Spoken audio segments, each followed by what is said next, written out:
धीरे धीरे तमाम परिंदों को चपेट में ले लिया है। पूर्व कप्तान क्रिकेट कप्तान महेंद्र सिंह धोनी का ऑर्डर इसको मिला हुआ था। क्या आप किसी बड़ी उसका इंतजार कर रहे हैं? तो अभी पिछले 4-5 दिन से हमारा काम टोटली डेड हो चुका है।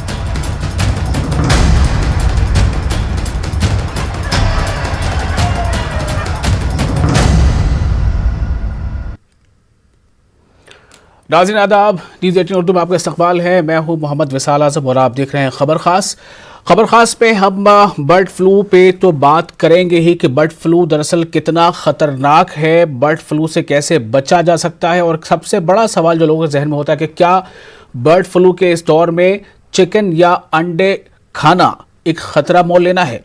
इसका भी जवाब हम तलाशने की कोशिश करेंगे। लेकिन सबसे पहले आपको बताते हैं कि आज की अहम 4 खबरें क्या हैं। अपने स्क्रीन पर आप देखें इस वक्त 4 अहम खबरें, और मैं सबसे पहली खबर आपको ये बताना चाहते हैं कि मध्य प्रदेश में भी एक बार फिर नामों को लेकर सियासत शुरू हो गई है। और मध्य प्रदेश के भोपाल में एक रेलवे स्टेशन है जिसका नाम है हबीबगंज स्टेशन। अब वहां पर ये कोशिश है, ये एक बहस चल रही है कि हबीबगंज स्टेशन जो है इसका नाम बदल दिया जाना चाहिए, और इसकी तैयारी बात चल रही है। हबीबगंज स्टेशन का नाम बदलकर अटल बिहारी वाजपेयी करने की तजवीज़ है। इसको लेकर वहां पर ख़ास तौर से माशरे के कई हिस्सों में थोड़ी नाराज़गी भी है कि आखिर नाम बदलने के पीछे ये क्या सियासत है, क्या सोच है। दूसरी अहम खबर है बेंगलुरु से। बेंगलुरु में 22 जनवरी यानी जुमे के दिन वहां मुस्लिम तंजीमों ने बंद मनाने का फैसला किया है। आखिर इन्होंने ये फैसला क्यों किया है? दरअसल बेकसूर नौजवानों की रिहाई का मुतालबा करते हुए मुस्लिम तंजीमों ने बंद मनाकर एहतजाज दर्ज करने का यह फैसला किया है। शहर के दारुल-इस्लाम में मुख्तलिफ मिली तंजीमों का एक अहम इजलास मुनक़िद हुआ, और बेंगलुरु में के डीजे हल्डी और केजी हल्डी इलाकों में तौहीन रिसालत के मामले में पेश आए तशद्दुद को 5 माह मुकम्मल हो चुके हैं। इजलास में कहा गया है कि इस तशद्दुद के बाद तकरीबन 500 नौजवान आज भी जेलों में कैद हैं, और इसकी वजह से शहर के मुस्लिम समाज में सख्त तशवीश पाई जा रही है। और इसी की एक तरह से मुखालफत करते हुए उन्होंने ये फैसला लिया है कि जो 22 जनवरी को वो बंद मनाएंगे। तीसरी अहम खबर है श्रीनगर से। ये खबर है श्रीनगर में दरअसल बीती जो रात रही वो अब तक की सबसे उसे कहा जा रहा है कि बहुत ज़्यादा ठंड थी वहाँ पर, जब पारा -7.8 डिग्री तक गिर गया था। इससे कबल इतनी ज़्यादा ठंड सन 2012 में रिकॉर्ड की गई थी, यानी 2012 के बाद 2021 में इतनी ज़्यादा ठंड जो है वो वहाँ रिकॉर्ड की गई है। शदीद सर्दी के बायस डल झील का बेशतर हिस्सा जो है मुंजमद हो गया है। शिकारा कश्तियों को झील में इधर से उधर मुंतकिल करने में मकामी लोगों को काफ़ी मुश्किलों का सामना करना पड़ रहा है। तो ये एक सर्द रात थी 2012 के बाद से अब तक की सबसे ज़्यादा सर्द रात श्रीनगर में। और चौथी जो आप तस्वीर देख रहे हैं वो बर्ड फ्लू से मुताल्लिक़ है। बर्ड फ्लू दरअसल कितना ख़तरनाक है, बर्ड फ्लू का मुकाबला कैसे किया जा सकता है, क्या बर्ड फ्लू के इस दौर में जो लोग चिकन या अंडे वगैरह खाते हैं क्या उन्हें मुकम्मल तौर पर इस पर अभी फ़िलहाल रोक लगा देनी चाहिए? इससे कितना ज़्यादा असर पड़ रहा है जो इसके ताजिर हैं, जो पोल्ट्री फार्म चलाते हैं या जो मुर्गियों की दुकान चलाते हैं। और कई रियासतों में तो ये हाल है कि वहाँ पर बहुत सख्त इम्तना आयद कर दी गई है कि अगर कोई मुर्गी बेचने हुए पकड़ा गया तो उसे जेल भी जाना पड़ सकता है। तो ये आज की अहम खबरें हैं, और इसी चौथी खबर पर यानी कि बर्ड फ्लू पर आज हमारी खास पेशकश। बर्ड फ्लू ने जो है धीरे धीरे तमाम परिंदों को चपेट में ले लिया है। पूर्व कप्तान क्रिकेट कप्तान महेंद्र सिंह धोनी का ऑर्डर इसको मिला हुआ था। क्या आप किसी बड़ी उसका इंतजार कर रहे हैं? तो अभी पिछले 4-5 दिन से हमारा काम टोटली डेड हो चुका है।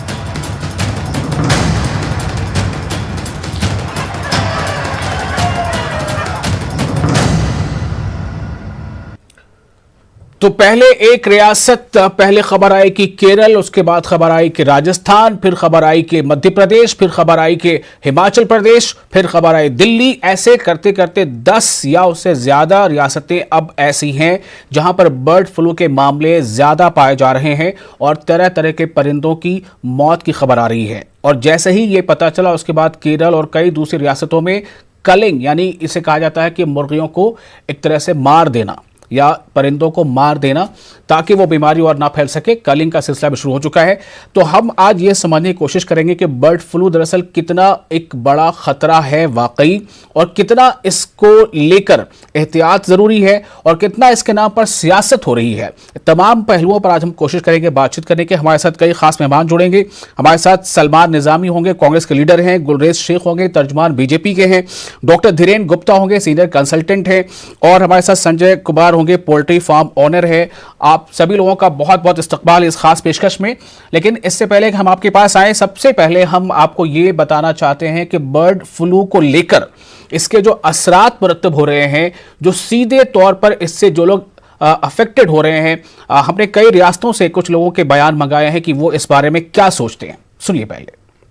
बर्ड फ्लू ने जो है धीरे धीरे तमाम परिंदों को चपेट में ले लिया है, तो इस पे हुकूमत को फौरी तौर पर तवज्जो देना चाहिए और इसकी आमद और रफ्त पे जो है बिक्री पर पाबंदी लगाना चाहिए, क्योंकि ये इंसानी जानों के लिए खतरा है। होना ये चाहिए था कि जहाँ जहाँ भी ये मामला आ रहा है, पूरे हिंदुस्तान के अंदर हर शहर के अंदर एक दूसरे जगह से आयात और निर्यात को जो है रोक लगानी चाहिए। लेकिन अभी हमने देखा कि साउथ इंडिया के अंदर उन्होंने कुछ जगहों पे रोक लगाई। क्या आप किसी बड़ी उसका इंतजार कर रहे हैं? पूर्व कप्तान, क्रिकेट कप्तान महेंद्र सिंह धोनी का ऑर्डर इसको मिला हुआ था, और यहाँ पर हमने जो मुर्गी कड़कनाथ नस्ल की मरी हुई थी, तो उसको हमने सैंपल के रूप में भोपाल इसे भेजा, और वहाँ से आज रिपोर्ट आई कि उससे ये पॉजिटिव आया। लास्ट वीक से तो बिजनेस काफ़ी डाउन हो गया है। आपको पहले भी पता, पहले कोविड-19 की वजह से तब भी चिकन के लिए बड़ी र्यूमर्स आपने सुने थे। तो अभी पिछले 4-5 दिन से हमारा काम टोटली डेड हो चुका है। उन दिशा निर्देशों का सख्ती से अनुपालन कानपुर नगर में करवाया जा रहा है। जो दुकानें खुली पाई गई हैं उन पे उचित धाराओं में मुकदमा दर्ज करके और सख्त कार्रवाई की जाएगी। तो आपने सुना अलग अलग रियासतों के लोग इस बारे में क्या सोचते हैं। जहां मध्य प्रदेश में लोगों को लगता है कि हुकूमत जो है बहुत संजीदा नहीं है इसके बुरे असरात, मनफी असरात को रोक पाने में, वहीं कानपुर से ये खबर है, जो आपने पुलिस वालों का बयान सुना कि सीधे तौर पर जो ऐसे इलाके हैं जहां पर इसको लेकर इम्तना नाफिज किया गया है, वहां अगर चिकन की दुकान खुली भी नजर आती है तो दुकान वाले के खिलाफ सख्त मामले में जो है मामला दर्ज किया जाएगा और उसे जेल भी जाना पड़ सकता है। एक तरफ इतनी ज़्यादा जो है इसको लेकर ऐसे इक़दाम किए जा रहे हैं, वहीं हमने आपको दिखाया जम्मू कश्मीर में भी कई इसके जो ताजिर हैं उनका ये कहना है कि पहले तो हमने कोरोना की वजह कर बहुत नुकसान उठाया और अब सीधे तौर पर ये बर्ड फ्लू की वजह कर हमारी जो तिजारत वो ठप हो रही है। हम इस बारे में सीधे अपने मेहमानों से बातचीत करेंगे। सबसे पहले मैं धीरेन गुप्ता हमारे साथ मौजूद हैं, जो डॉक्टर हैं, सीनियर कंसल्टेंट हैं, उनसे जानना चाहेंगे। डॉक्टर साहब, सबसे पहले मैं आपके पास आ रहा हूं ये जानने के लिए कि बर्ड फ्लू दरअसल कितना बड़ा खतरा है या नहीं है इंसानी जानों के लिए।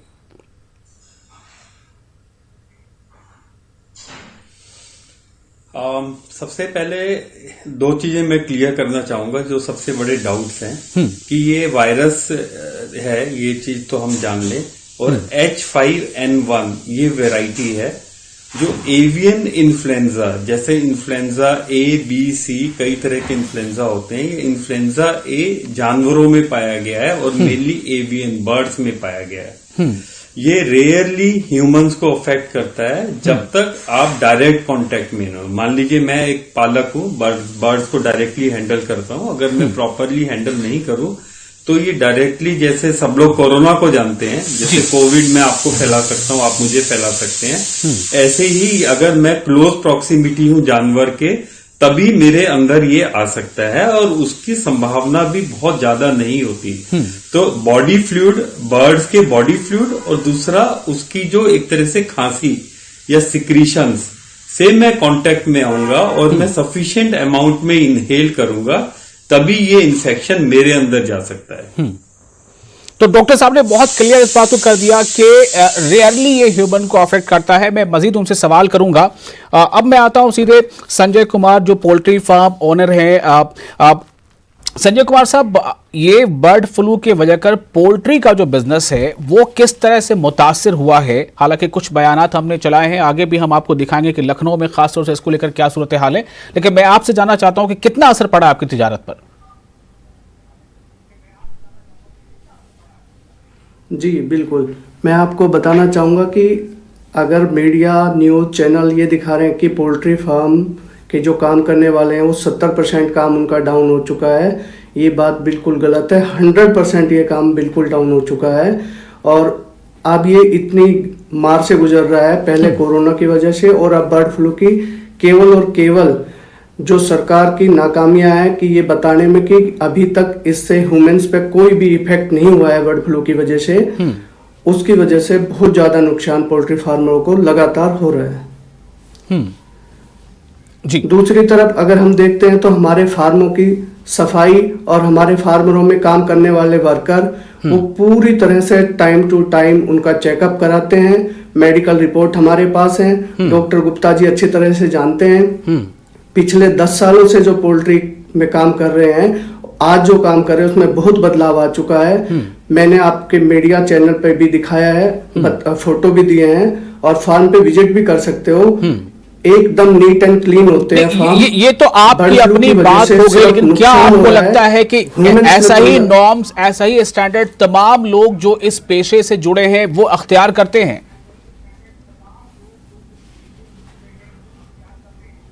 जी बिल्कुल, आप ये देखिए कि सरकार या मीडिया या हमारा प्रशासन ये क्यों नहीं दिखा रहा कि अभी तक ह्यूमंस में इसमें 1% कोई भी कैजुअलिटी नहीं हुई है। ये एक अहम बात है। ठीक है, आप बने रहे हमारे साथ। धीरेन्द्र गुप्ता डॉक्टर साहब हमारे साथ हैं, उनसे हम फिर बात करेंगे। सलमान निजामी कांग्रेस से है और गुलरेज शेख है बीजेपी से। गुलरेज साहब, मैं ये जानना चाहता हूं कि मध्य प्रदेश के एक बड़े हिस्से में सीधे तौर पर ये जो तिजारत है उसे बंद कर दिया गया है। कानपुर में इसको लेकर क्या है? आपने अभी पुलिस के एक अफसर का बयान भी सुना होगा कि अगर चिकन की दुकान खुली भी रही तो उसके खिलाफ सख्त धाराओं के तहत मामला दर्ज किया जाएगा। क्या इसी तरह से हम इसका मुकाबला करेंगे? क्या एक ऐसे दौर में जबकि नोटबंदी, जीएसटी और उसके बाद कोरोना, इन तमाम चीजों ने बिजनेस पर काफी असर छोड़ा है, अब जाकर क्या एक वाहिद रास्ता है कि सीधे सीधे दुकानें बंद कर दी जाएं? आखिर उनके घरों के चूल्हे कैसे जलेंगे? देखिए सर, इसी प्रकार के प्रश्न मुझसे जब भी पूछे जा रहे थे, जब लॉकडाउन किया था कोरोना वायरस की वजह से, उस समय कहा जा रहा था कि दुनिया में लाखों केसेस आ रहे हैं, हिंदुस्तान में तो 300, 350, 350 ही केसेस हैं, लेकिन बाद में हमने अंजाम देखा। ये बात सच है। देखिए, मैं भी एक प्रोफेशनल डॉक्टर हूँ और आई एम फॉर्चुनेट कि गुप्ता जी के साथ पैनल में बैठा हूँ। ये बात बहुत सच है कि ये रेयरली ही ह्यूमंस में ट्रांसफर होता है, लेकिन इसका मॉर्टिलिटी रेट बहुत ज्यादा है। यदि कोरोना का 3% है तो इसका 60% है। मतलब यदि 100 लोगों को बर्ड फ्लू होता है, जो कि होता बहुत कम है, ये बात सच है, तो उन 100 में से 60 लोगों की मृत्यु होने की आशंका रहती है। तो सरकारों को ध्यान रखना पड़ता है। वो उसमें भी देखिए, जो लोकल स्तर पर सरकारें करती हैं वो यह सब चीजों को देखकर करती है कि उनका कौन सा वेरिएंट है, वो H5N1 है या H5N8 है, क्योंकि H5N1 जो वेरिएंट है वह ह्यूमंस में ट्रांसफर होता है और H5N8 जो है वह नहीं होता है। तो जो टेस्टिंग आती है जो डेड बर्ड की, वो टेस्टिंग के बाद ही सरकारें लोकल स्तर पर एसओपीज बनाती है। और यदि सरकारें ये नहीं करेगी तो आप ये समझिए कि यदि स्प्रेड होता है तो क्या स्थिति होगी। अभी हमारी अर्थव्यवस्था कोरोना से उभरी नहीं है। कोरोना की महामारी में जी, सलमान निजामी कांग्रेस से है। सलमान, क्या आप गुलरेज की बात से पूरी तरह से इत्तेफाक रखते हैं? डॉक्टर साहब का कमेंट हमने पहले ही सुनाया, डॉक्टर साहब हमारे साथ अभी मौजूद भी हैं। फिर जो ताजिर हैं उनका भी हमने आपको बयान सुनाया। क्या ये समझा जाए कि बस चिकन की दुकानों को बंद कर दिया जाए, दुकानें खुली हैं तो उसे पकड़कर जेल में डाल दिया जाए? क्या यही वाहिद रास्ता है सरकारों के सामने?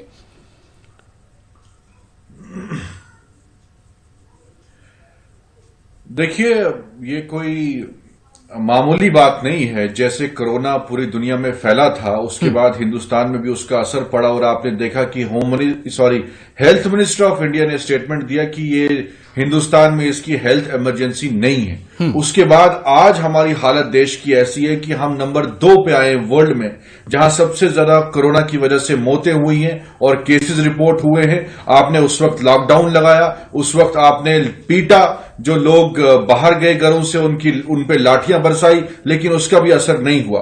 तो ऐसे ही आप अनप्लैंड उसके बाद मैं बोलूं कि कोरोना के टाइम पे आपने फिर तबलीगी जमात पे इल्जामात लगाए कि उन्होंने पूरे देश में फैलाया, तो सरकार अपने फेलियर्स को छुपाने के लिए तबलीगी जमात को उस वक्त यूज किया, और अब यहां जो है बिना कोई व्हाइट पेपर के, बिना प्रिपरेशन के, बिना कोई भी ऐसी बात किए हुए कि भाई इसके आउटकम्स के, जैसे अभी डॉक्टर साहब ने बोला कि ये बहुत सेंसिटिव इशू है, इसमें आप एकदम से नहीं बोल सकते कि दुकानों को आप बंद कर दीजिए, आप डरा रहे हैं। अभी तक तो इसकी कोई डेथ रिपोर्ट हुई नहीं है। और दूसरी तरफ से आपको क्लियर करना चाहिए आवाम को भी कि भाई अगर जो वहां दुकानदार दुकान बंद करेगा, पहले तो लॉकडाउन की वजह से आपने उनका रोजगार जो है उनको नुकसान पहुंचा, और अब आप कह रहे हैं दुकानें बंद कर दीजिए अपनी, तो वो कहां जाएंगे? आप कंपनसेट कर रहे हैं उनको। आप पीएम रिलीफ फंड में से कितने ऐसे दुकानदारों को आपने कंपनसेशन दिया जिन्होंने लॉकडाउन में अपनी दुकानें बंद की थी? उसका आउटकम क्या निकला? वो फेल हुआ लॉकडाउन। कोरोना तो अभी भी है पूरे देश में। आज वैक्सीन आया है, आपने 3rd ट्रायल के बिना वैक्सीन डिस्ट्रीब्यूट किया पूरे देश में। तो इनसेंसिटिव सरकार है, इनको सामने आना चाहिए और इनसेंसिटिव सरकार है, ये कांग्रेस का कहना है। और जो बाजाब्ता एक स्टडी करके और उसकी एक हिकमत अमली बनाई जानी चाहिए कि किस तरह आखिर इसका मुकाबला किया जाए ताकि बिजनेस पर भी असर ना पड़े, लोगों के घरों में चूल्हे भी जलते रहें। आप तमाम लोग हमारे साथ बने रहे। हम लखनऊ का जरा हाल आप तमाम लोगों को दिखाना चाहेंगे और अपने नाज़रीन को भी कि लखनऊ में इस बर्ड फ्लू के वजह कर जो इसके तिजारत से जुड़े लोग हैं उनका कहना क्या है, उनका दर्द क्या है, सुनिए। हमने लखनऊ के मुख्तलिफ इलाकों का दौरा किया है, मुख्तलिफ शोबा हाय हयात के लोगों से बात की है। जो नज़रियात सामने आ रहे हैं वो वाकई तशवीश में मुब्तला कर देने वाले हैं। कुछ लोगों से बात करेंगे, दिखाएंगे आपको लखनऊ का सही मंजरनामा। भाई क्या कुछ फ़र्क पड़ रहा है जब से ये बर्ड फ्लू का मामला सामने आया है? इसका खौफ लोगों में बहुत ज़्यादा बैठ गया है। इसकी सेल 20% रह गई है, तो इसीलिए सेल ना होने की वजह से हम लोग बहुत परेशान हैं। कैंटोनमेंट के आदेश ये हैं कि सारी मीट की दुकानें बंद करी जाएँ बर्ड फ्लू को लेके। इस तरह के हमारे को खाना इतनी डिग्री को पकता है कि इसमें पॉइजन होने का सवाल ही नहीं, ना सिर्फ राजनीतिक चल रही जा रही है यहाँ पर और कारोबार डैमेज करा जा रहा है। बाकी ये नकलों के जो लोकल फार्म है इनसे लोग माल उठा रहे हैं, इसलिए उठा रहे हैं कि क्योंकि नकलों में ऐसी कोई चीज़ पाई नहीं गई। और जैसे कि अंडों की जो बिक्री का आपको मैं बताऊं तो इस वक्त 25% ही रह गए। लोगों में डर है, कुछ खा पी रहे हैं या तो डर? हाँ, जिसको डर लग रहा है वो नहीं खा रहा। भाई ऐसा है, कोरोना आया था, कोरोना के बाद जो है 3-3.25 महीने ये पूरा सदर लॉकडाउन में बंद रहा, जिसकी वजह से हमारे यहाँ का कारोबार 100 में से 40% पे आ गया। 60% कारोबार यहाँ का ख़त्म हो गया। और ये बर्ड फ्लू आ जाने से जो 40% था उसमें से भी बहुत कम हो गया। देख लीजिए पूरा होटल खाली पड़ा हुआ, कस्टमर नहीं है। हम लोग वेट कर रहे हैं, आधा घंटा 1-1 घंटा हो जाता है कस्टमर का वेट करते हैं हम लोग, यहाँ पे कोई आता ही नहीं है। कि मुआशरे में जो एक बदअमनी का माहौल है, जो अफवाहें फैल रही हैं उनको रोकने की कोशिश की जाए, साथ साथ ऐसी तदाबीर की जाएँ जिससे बर्ड फ्लू फैलने के इम्कानात कम से कम हो सकें। कैमरामैन मनीष के साथ न्यूज़ 18 उर्दू के लिए तारिक खबर, लखनऊ। तो हालात ये हैं। अब मैं फिर से एक बार डॉक्टर साहब के पास आऊंगा। डॉक्टर धीरेन हमारे साथ मौजूद हैं। डॉक्टर धीरेन, आपने देखा कि जो इसके तिजारत से जो लोग जुड़े हैं वो बस ये समझ लिए कि खून के आंसू रो रहे हैं। कुछ तो ये कह रहे हैं कि 80% हमारा बिजनेस डाउन हो गया, जबकि हमारे साथ संजय कुमार मौजूद, उनका कहना है कि सीधा सीधा ये 100% जैसा मामला है। मैं आपसे ये जानना चाहता हूं कि एक डॉक्टर की हैसियत से आप ये बताएं हमारे दर्शकों को, नाजरीन को, कि बर्ड फ्लू के इस दौर में क्या हम चिकन खाएं, क्या हम अंडे खाएं या नहीं खाएं, और अगर खाएं तो क्या हम उसमें हिकमत अमली अपनाएं और क्या उसको किस तरीके से पकाएं?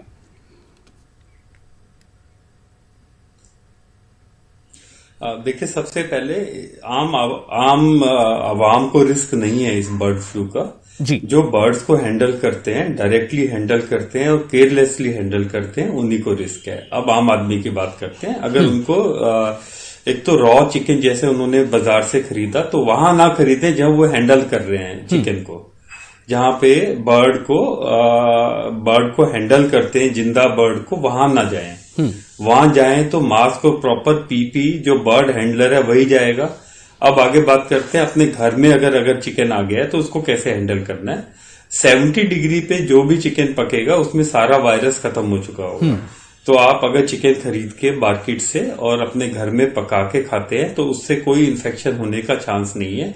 ये इन्फेक्शन फैलता है बर्ड से और बर्ड के सिक्रीशन से। अच्छा, मेरा सवाल यहाँ पर ये है कि आपने कहा 70 डिग्री, आमतौर से जो घरों में चिकन करीज बनाई जाती हैं तो वो कितने टेम्परेचर उसमें होता है?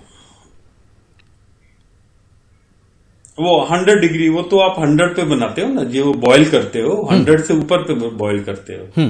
सो 70 डिग्री तो एक बहुत ही कम टेम्परेचर होता है जिसमें वायरस खत्म हो जाएगा। सो एक आवाम को नहीं डरना चाहिए, केयरफुल रहना चाहिए, और जैसा मैंने बताया जहां पे बर्ड हैंडल हो रहा है वहां पे नहीं जाना चाहिए। अदरवाइज खाने में पकाने में अगर हम थोड़ा सा भी केयरफुल रहे तो हमें नहीं होगा, ये इन्फेक्शन नहीं होगा। तो अब डॉक्टर साहब, आपको ये खबर सुन के कैसा लग रहा है कि जहां कहीं की भी ये खबर आती है कि अगर चिकन की दुकान खुली है तो दुकान वाले के खिलाफ केस दर्ज हो जाएगा, उसे जेल में डाल दिया जाएगा, क्या ऐसी सिचुएशन में आ चुका है बर्ड फ्लू का ये खतरा? देखो, इसका मैं आंसर नहीं दे सकता क्योंकि ये गवर्नमेंट ऑफिशियल्स को मालूम है, बट एक चीज मैं आपको बोलूंगा, यहाँ पे शायद बर्ड्स को हैंडल करने वाली भी संस्था बैठी हुई है। हमारे यहाँ क्या है कि रूल्स कोई फॉलो नहीं करता अनफॉर्चुनेटली। अगर आप बर्ड मार्केट में जाएं, 90% ऑफ द बर्ड मार्केट को जो हैंडल करते हैं वो इतने अनपढ़ मैं नहीं बोलूंगा, बेचारे इतने अनअवेयर होते हैं, उनको कुछ नहीं मालूम, वो कोई प्रिकॉशन नहीं लेगा। आप देखो कोविड के टाइम हर इंसान को मालूम था कि मास्क पहनना है, तो भी बिना मास्क के घूमते हैं और 3 वेव्स लेकिन दूसरी तरफ ये बात भी है, गिरिराज सिंह जो इस मामले के वजीर हैं और सेंट्रल मिनिस्टर हैं, उन्होंने अभी 4-5 उस कबल ये बयान दिया बाज़ाब्ता, उन्होंने ये कहा कि आप चिकन को आराम से खाइए, अच्छे से पकाकर खाइए, 70 डिग्री पे चिकन का कोई भी वायरस खत्म हो जाता है, अगर होता है तो आप तो 100 डिग्री से या उससे ऊपर पकाते हैं। एक तरफ गिरिराज सिंह जो सेंट्रल मिनिस्टर है वो ये कह रहे हैं, वो जो वर्ल्ड इसको लेकर जो तंजीम है उसका हवाला दे रहे हैं, लेकिन दूसरी तरफ रियासतों में, कई रियासतों में देखा जा रहा है कि सीधे तौर पर बस जो मंडियां हैं वो बंद हो जानी चाहिए, दुकानें बंद हो जानी चाहिए। संजय जी, मैं आपसे सवाल करता हूं कि जो बात अभी डॉक्टर धीरेन कह रहे हैं कि इन जनरल उनका कहना है कि लोग इतने अवेयर नहीं होते और अच्छे से हैंडल नहीं कर पाते जो फाइनल आउटलेट हो जिसको हम रिटेलर शॉप कह सकते हैं चिकन का, क्या इससे आप इत्तेफाक रखते हैं? जी, मैं अपनी तरफ से एक बात पूछना चाहूंगा डॉक्टर साहब से। मेरा एक सवाल है, बर्ड फ्लू इंडिया में कब आया था? दूसरा सवाल मेरा ये है कि बर्ड फ्लू एवरी ईयर प्रत्येक साल आता है दिसंबर एंड जनवरी में, ऐसा क्यों? अगर ये लगातार 2003 से आ रहा है तो हमारी सरकार, हमारा प्रशासन क्या कर रहा है? इसकी तैयारी, इसकी वैक्सीन या इसकी दवाइयां पहले से तैयार क्यों नहीं की जाती? लोगों को क्यों नहीं बताया जाता? मेरा डॉक्टर साहब से सवाल है। डॉक्टर साहब, आप इसका जवाब देना चाहेंगे? मैं एक मिनट ये हाँ, नहीं, बिल्कुल ये बहुत ही मिसगाइडेड थॉट प्रोसेस है। ये बर्ड फ्लू जो माइग्रेटरी बर्ड से आता है, ये एक हाईली पैथोजेनिक स्ट्रेन है जिसके अगेंस्ट वैक्सीन नहीं बन सकती और इसको वैक्सीन लगाने की भी जरूरत नहीं है और इतना कॉमन नहीं है। और जो आम इन्फ्लुएंजा की वैक्सीन है वो इसको प्रिवेंट नहीं कर सकती। इनमें माइनर एंटीजेनिक शिफ्ट और ड्रिफ्ट होते रहते हैं जो परमानेंटली कोई वैक्सीन उपाय नहीं है, और जानवरों को पकड़ के वैक्सीन आप नहीं लगा सकते, इसका कोई उपाय नहीं है। तो मतलब ये साफ तौर से है कि अगर बर्ड फ्लू से ह्यूमन रेयरली इन्फेक्टेड होता है और अगर जो जितने भी ऐसे आउटलेट्स हैं चिकन के जो बड़े लेवल पे हो, छोटे लेवल पे, वहां पे अगर नॉर्म्स फॉलो नहीं किए जा रहे, इसका मतलब सीधे तौर पर यह है कि जो हमारा सिस्टम है उसमें खामी है, वो उसे बेहतर बना नहीं पा रहा है। नतीजा यह है कि जब ऐसा कोई हवा खड़ा होता है तो सीधे तौर पर एक फरमान जारी किया जाता है कि दुकानें बंद कर दो, जो खोलेगा उसे जेल में डाल दिया जाएगा। क्या सलमान ऐसा ही कुछ हो रहा है?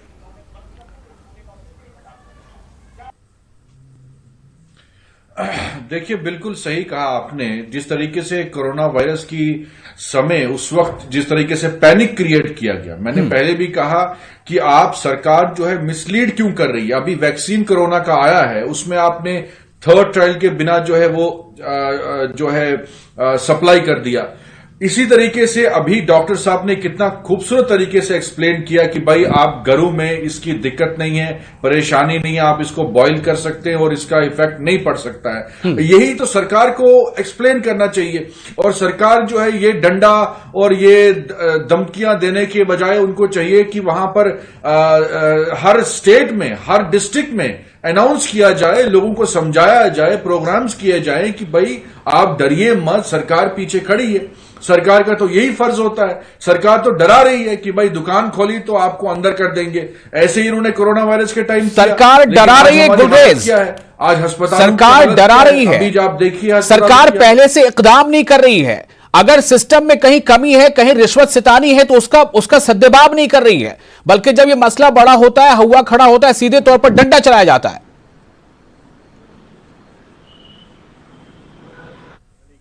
ये तो सलमान निजामी कर रहे हैं अभी, जो कह रहे हैं कि कोरोना वायरस के वैक्सीन के ऊपर भ्रम फैला रहे हैं। मैं अभी बर्ड फ्लू की बात कर रहा हूं, कोरोना को छोड़ दीजिए। जहां तक बर्ड फ्लू की भी विषय है, आपको स्मरण रखना चाहिए इस बात का कि इसी प्रकार की बातें पहले भी हो रही थी जब कोरोना आया था। आपको ये ध्यान रखना पड़ेगा बतौर सरकार जो हम कर रहे हैं आज के समय, कि कोई भी स्थिति ऐसी नहीं हो कि आपात स्थिति पहुंच जाए।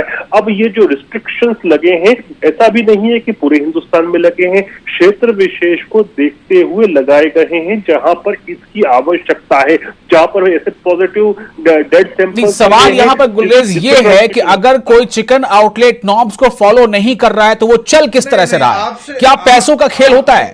अगर उसे लाइसेंस इशू नहीं हो रहा, रिन्यू नहीं हो रहा, तो क्या पैसों का खेल होता है? क्या सिस्टम में खराबी नहीं है? नहीं, देखिए एक बात इनसे पूछिए ना कि आपके मंत्री कोरोना के टाइम पे कहते थे गो कोरोना गो, पहले के लोग इतने अवेयर हैं और due to lack of education, देखिए उनमें बहुत सारे जो है वे समझते ही नहीं है कि किस तरह से इन चीजों को हैंडल करना है। अभी तक भी कोरोना वायरस से इतना समय हो चुका है, लेकिन अभी भी लोग उसके प्रति इतने सजग नहीं हुए जितने होना चाहिए। तो ये लेक ऑफ एजुकेशन की समस्या है। इससे आप लेकिन लैक ऑफ एजुकेशन या लोग अगर समझ नहीं पा रहे हैं तो इसकी भी जिम्मेदारी सरकारों पर आती है कि सरकार अवेयरनेस प्रोग्राम क्यों नहीं चला रही है। संजय कुमार, मैं फाइनल कमेंट आपका लेता हूं, चूंकि आपका शोबा सीधे तौर पर से मुतासिर है। फाइनल कमेंट 30-40 सेकंड्स, क्या कहना चाहेंगे आप? सर, मैं सीधे तौर पर यह कहना चाहूंगा कि प्रत्येक वर्ष अगर ये बर्ड फ्लू आता है तो सरकार ने आज तक इस पर क्यों ध्यान नहीं दिया है? क्या ये समाधान है कि दिल्ली गाजीपुर मंडी को बंद कर दिया जाए, दुकानदारों को उठा के जेल में डाल दिया जाए या किसी पे फाइन लगा दिया जाए? क्या यही समाधान है इसका? तो हम क्या करें फिर इसके बाद? चलिए, बहुत बहुत शुक्रिया आप तमाम लोगों का अपना वक्त देने के लिए। नाज़रीन, आपका भी शुक्रिया। मुझे लगता है कि आपके कई ऐसे सवाल रहे होंगे, उसका जवाब इस प्रोग्राम से आपको मिल गया होगा। एहतियात बरतिए, खुश रहिए। आदाब। बर्ड फ्लू ने जो है धीरे धीरे तमाम परिंदों को